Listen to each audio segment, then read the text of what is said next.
500 kilo જેટલું પનીર શંકાસ્પદ લાગતા અત્યારે તેને સીઝ કરી દેવામાં આવ્યું છે અને વધુ તપાસ અર્થે તેને લેબોરેટરીમાં મોકલવામાં આવ્યું। આજે વાત સામે આવી રાજકોટ શહેરમાંથી સામે આવી અને જે કારખાનામાં પનીર તૈયાર કરવામાં આવતું હતું એ કારખાનું પણ કોઈ પણ લાયસન્સ વગર ચલાવવામાં આવતું।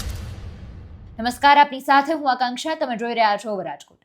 રાજકોટના મોરબી રોડ પરના સેટેલાઇટ ચોક નજીક પુલ નીચે આવેલું આ કારખાનું હતું જ્યાં પનીર તૈયાર કરવામાં આવતું હતું। અચાનક ફૂડ વિભાગે ત્યાં રેડ પાડી તો 500 કિલો જેટલું લૂઝ પનીર શંકાસ્પદ મળી આવતા તેને સીઝ કરી દેવામાં આવ્યું। તાત્કાલિક તેના સેમ્પલ લઈને તેને તપાસ અર્થે લેબોરેટરીમાં મોકલી દેવામાં આવ્યું। પણ વધારે તપાસ કરવામાં આવી ત્યારે જાણવા મળ્યું કે આ કારખાનું કોઈ પણ લાયસન્સ વગર ચલાવવામાં આવતું હતું, એટલે તેના માટે તેને દંડ પણ ફટકારવામાં આવ્યો છે। અત્યારે પનીર ક્યાંથી આવ્યું છે, કયા પદાર્થ તેમાં મિશ્રિત કરવામાં આવ્યા છે, જેટલા પણ લોકો ખાય છે એનું સેવન કરે છે એના માટે કેટલું જોખમી છે કે નહીં, આ બધી જ તપાસ કરવામાં આવશે। તેના માટે તેને લેબોરેટરીમાં મોકલવામાં આવ્યું છે।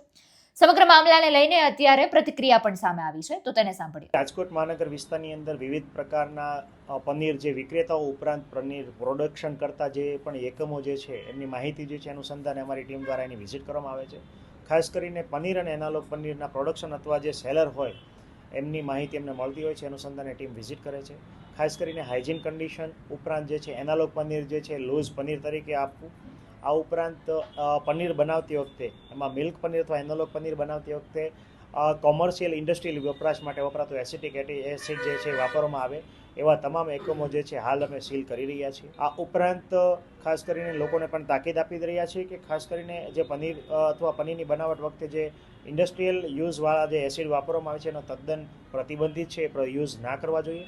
આ ઉપરાંત જો આગામી દિવસોમાં પણ ડ્રાઈવ શરૂ રહેશે અને જો આ વસ્તુનો વપરાશ ચાલુ રહેશે તો તમામ એકમો આ પ્રમાણે સીલ કરવામાં આવશે। રિટેલ વપરાશકર્તા પનીરના વપરાશકર્તાઓને પણ એક જણાવવા માંગીએ છીએ કે તમારે ત્યાં વપરાશમાં લેવાતું પનીર એનાલોગ પનીર છે કે શુદ્ધ મિલ્ક પનીર છે એનું બોર્ડ અથવા ડિસ્પ્લે કરવું ફરજિયાત જે છે। અમારી ટીમ આગામી દિવસોમાં જે આપણા પણ ફૂડ બિઝનેસ ઓપરેશન્સના સ્થળ છે ત્યાં મુલાકાત કરશે અને જો આ પ્રકારના સાઇન બોર્ડ જે છે નહીં જણાય, ખાસ કરીને દૂધ અને દૂધની આઇટમોમાં વપરાશમાં આવા સાઇન બોર્ડ ન જણાય તો સીલિંગની કાર્યવાહી સુધી કરીશું।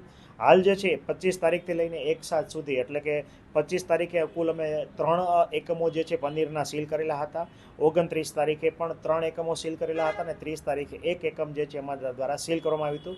આજે પણ સીલિંગની એક કાર્યવાહી ચાલુ છે। આજે અંદાજિત એક પ્રકાશભાઈ પ્રવીણભાઈ હરસોડા જે છે મોરબી રોડ પુલની નીચે સેટેલાઇટ ચોક પાસે એમને ત્યાં કોઈપણ પ્રકારના લાયસન્સ વગરનો એક રૂમ જે છે એની અંદર એ પનીર મંગાવતા હતા અને ખાસ કરીને એનાલોગ પનીરના ક્યુબ જે છે એનું પનીર તરીકે વેચાણ કરતા હતા। એના 2 સેમ્પલ જે છે લેવામાં આવ્યા છે અને પૃથ્થકરણ અર્થે મોકલવામાં આવે છે અને 500 કિલો જથ્થો જે છે એનો સ્થળ ઉપર જ નિકાલ કરવામાં આવ્યો છે। મોરબી રોડ નીચે હાલ જે છેલ્લે પનીર પકડાનું એ સેટેલાઇટ અમદાવાદથી આવતું જે સેટેલાઇટ અમદાવાદની એક ફૂડ પ્રોડક્શન કરતી કંપની જે છે અને એ FSSAI માન્ય એનાલોગ પનીર જે છે એ એમને હાલ જે છે બિલ મળેલું છે અને આના ઉપર આગળ કાર્યવાહી કરવામાં આવે। એનાલોગ પનીર જે છે એ ખાસ કરીને ફોરેન ફેટ અથવા તો વેજીટેબલ ઓઇલમાંથી જે છે બનાવવામાં આવતું હોય છે અને જે સ્વાસ્થ્ય માટે ખૂબ લાંબા ગાળે હાનિકારક કહી શકાય। માત્ર ને માત્ર આવા પનીર ખાવાથી ફેટ મળે છે જેના કારણે ઓબેસિટી એટલે કે મેદસ્વીતાનું પ્રમાણ વધે છે, સાથે સાથે ભવિષ્યમાં બાળકોમાં પણ હોર્મોનલ ઇમ્બેલેન્સના ઇસ્યુ ક્રિએટ થાય છે।